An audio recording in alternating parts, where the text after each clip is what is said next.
Hello, this is James with another programming tutorial. Anyways, today we're going to be talking about the for loop. And we're basically just going to be counting to 5. So, the first thing you want to do is for. And we're just going to use a variable called I. We're creating it right here. In, which is a keyword. And then 1, 2 dots, and then 5. And then end. At this point, we have no output, but we have this variable, which will store all of these and kind of iterate through them.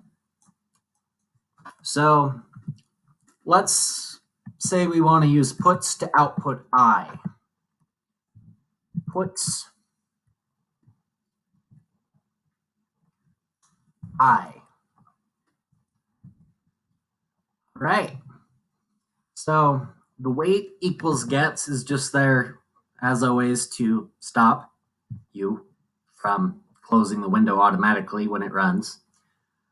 So press Control S and close your little window thingy.